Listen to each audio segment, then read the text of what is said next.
हे आताच नाही, गेली 25 वर्ष अशा या सराव शिबिराचं आयोजन दरवर्षी करत असतो. आणि हे सराव शिबिराचं आयोजन ज्या तरुणांना एक प्रोत्साहन देण्यासाठी, तरुणाचा उत्साह वाढवण्यासाठी केले जाते. आणि वैभव या विभागाच्या तरुणाचं नेहमीच प्रोत्साहन वाढवण्याचं काम करत असतो. आज त्याच्या इथे काहीतरी 50 टोटली मंडळ आहेत.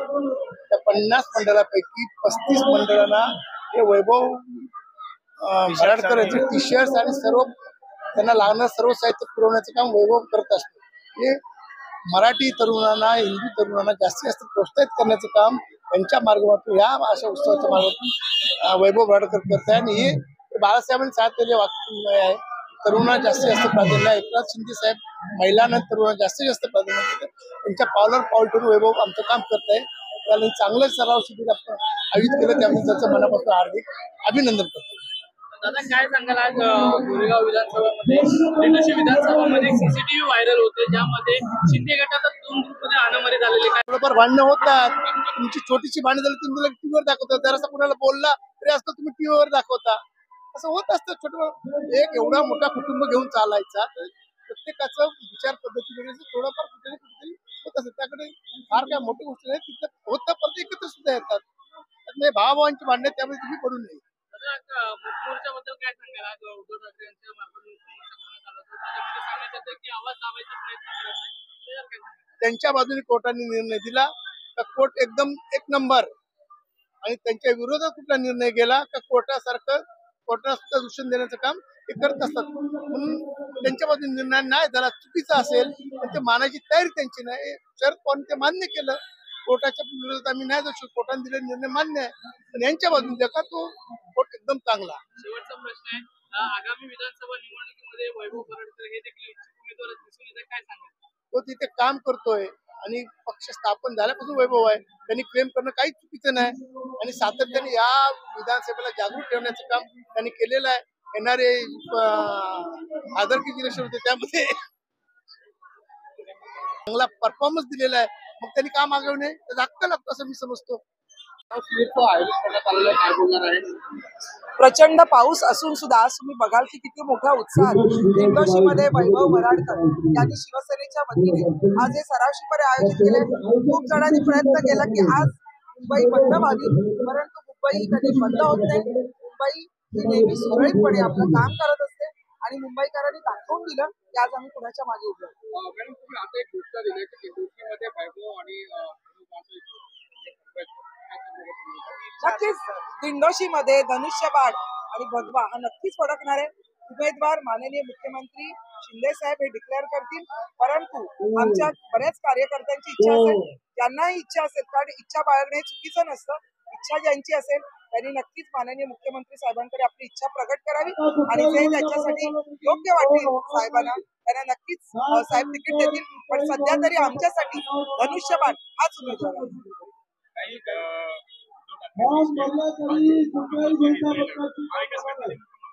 मला वाटतं तो मुखमोर्चा यांनी आयुष्यभर ठेवावा. त्यांनी आता जशा तोंडाला पट्ट्या लावल्यात तशा स्वतःच्या आणि त्या सकाळच्या भोंग्याच्या तोंडाला सतत पट्टी लावून ठेवावं. महाराष्ट्री जनता त्यांना दुवा देईल. काय सांगाल, आज एक सीसीटीव्ही व्हायरल होत आहे, शिंदे गटामध्ये 2 ग्रुपमध्ये वाद सुरू झाला. तुम्ही मीरा रोडला ज्या महिलांची मारामारी झाली त्याच्या संदर्भात बोलताय का? कारण मला वाटतं ते उबाटामध्ये ती सुद्धा मारामारी चालू झालेली आहे. त्याच्या सध्या फोटोला कोण उभं राहावं, यामध्ये 2 महिलांमध्ये मारामारी सुरू झालेली आहे. तर मला वाटतं या घटना या त्यांच्या पक्षामध्ये घडतात. आमच्या तुम्ही कुठल्या घटनेबद्दल बोलताय?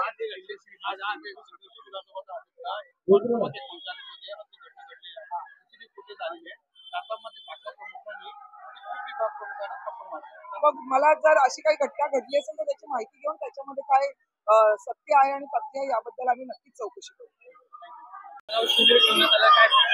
दरवर्षी आमचा हा सराव शिबिर मोठ्या प्रमाणामध्ये या ठिकाणी आयोजित करण्यात येतो. याला आमच्या पक्षाचे सर्वच लाडके प्रमुख शीतलताई म्हात्रे असतील, मस्के साहेब असतील, डॉक्टर साहेब असतील, आमचे सिद्धेश कदम असतील. आज यावर्षी आपल्याकडे खासदार आहेत. गेल्या वर्षी खासदार नव्हते, यावर्षी आमच्याकडे खासदार आहेत. खासदार रवींद्र वायकर साहेब हे आता थोड्या वेळात उपस्थित होणार आहेत. मोठ्या प्रमाणात मोठ्या जल्लोषामध्ये दिंडोशी विधानसभेच्या सर्व शाखा प्रमुखांच्या वतीने, विधानसभा प्रमुखाच्या वतीने हा कार्यक्रम आयोजित करण्यात येतो आणि तो फार मोठ्या प्रमाणावर अनेक वर्ष चालू असल्यामुळे याला मोठा प्रतिसाद मिळतो. आता आपण पाहिलं असेल दुपारी 3 वाजता प्रसाद ओक येऊन गेले.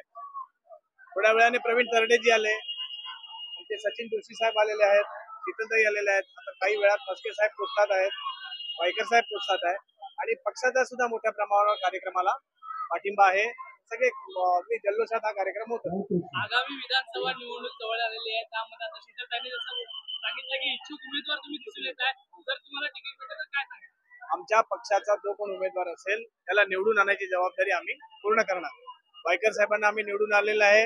येत्या तिन्ही विधानसभा, दिंडोशी नाही, दिंडोशी, जोगेश्वरी, अंधेरी या तिन्ही ठिकाणी आम्ही, आणि गोरेगाव असो, तुमच्या वर्सोवा आणि अंधेरी या तिन्ही 4-6च्या 6 ठिकाणी महायुतीचेच उमेदवार निवडून येतील, याच्यामध्ये संदेह कोणी बाळगू नये.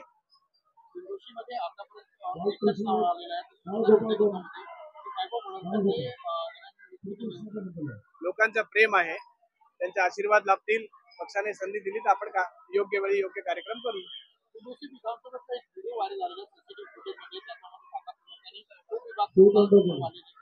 आमच्या पक्षाच्या बद्दल घरामध्ये एवढं वाकून बघण्याची विरोधकांना इतकी चांगली सवय आहे की ते आतमध्ये काही होत आहे ते सुद्धा त्यांना बघायची इच्छा असते. म्हणजे आमच्या पक्षाची दिंडोशी मध्ये किती ताकद आहे, एक सामान्य शाखा प्रमुख आतमध्ये काय करतोय हे वाकून बघण्यासाठी सगळे विरोधक कामाला लागलेले आहेत.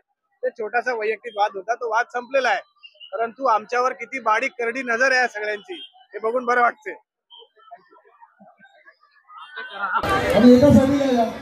कृपया कलाकारांसाठी पाण्याची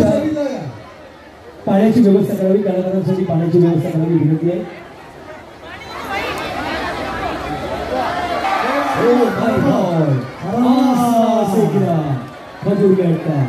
हे अपयश त्यांना आलं आहे, मात्र ती साधरायचं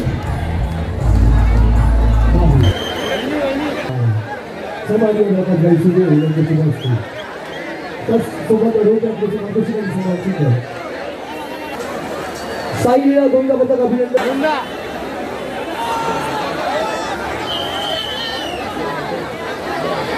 पहिला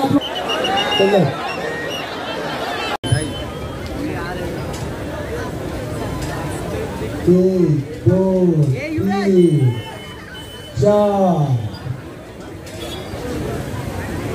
5,